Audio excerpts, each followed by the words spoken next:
တခါတော့မတ်တွင်းဆိုစာရေးဆရာကြီးပြောဦးတယ်သူများတွေတဲ့ရှေ့ရောက်နေဖို့လျှို့ဝှက်ချက်ဆိုတာကိုလုတ်ချင်တဲ့အရာတခုချက်ချင်းစတင်ကောင်းတဲ့ပေါ်ခြင်းပဲဖြစ်ပါတယ်အမှန်ပဲနော်အထူးသဖြင့်အနုပညာဖန်တီးတဲ့သူတွေအတွက်ပေါ့လေးကြည့်ပြီးပြောရမှာမဟုတ်ဘူးကိုဆွဲခြင်းတဲ့အရာဆွဲဖို့စိတ်ကူးမိတဲ့အရာဆိုရင်ချက်ချင်းထလုပ်တဲ့နဲ့ထမင်းစားဖို့လုပ်နေရတဲ့အလုပ်အားပြီးဆိုတာနဲ့ချပြီးရေးဆွဲတဲ့နဲ့မြန်မာပြည်မှာဆရာကြီးဦးခမောင်ရင် subject တွေမျိုးစုံဆွဲတယ် Legendary Picasso မျိုးစုံဆွဲတယ်ပပုတွေထုတယ်အိုးတွေလောက်တယ် collage ပကြီးတွေလောက်တယ် medium ပေါင်းစုံလက်ရပေါင်းစုံ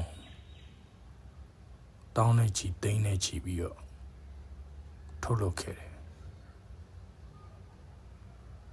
အဲ့ဒီမှာလက်ရတချို့ကနာမည်ကျော်တယ်ပါရမီရှင်ပီကာဆိုဆိုတဲ့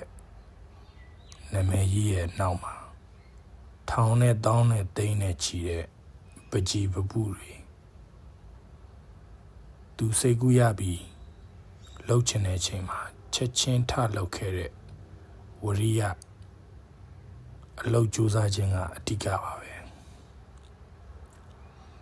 လက်ရကောင်းတာမကောင်းတာပြဿနာမဟုတ်ပါဘူးကောင်းတဲ့လက်ရပကြီးဆရာရဲ့သမိုင်းဖြစ်တယ်လို့မကောင်းတဲ့လက်ရတွေကလည်းပကြီးဆရာရဲ့သမိုင်းပါပဲမကောင်းတဲ့ကားတွေအများအပြားရှိခဲ့လို့ကောင်းတဲ့ကားတကားတလေရှိလာတာပါအဲ့ဒီကောင်းတဲ့ကားကလည်းမတည်မြဲခြင်းနေရာမှာအမြဲတမ်းတိုးတက်နေတဲ့ပကြီးဆရာအတွက်နောက်တစ်ချိန်မှာကလေးကလားလက်ရလေးပြန်ဖြစ်သွားပြန်ဟော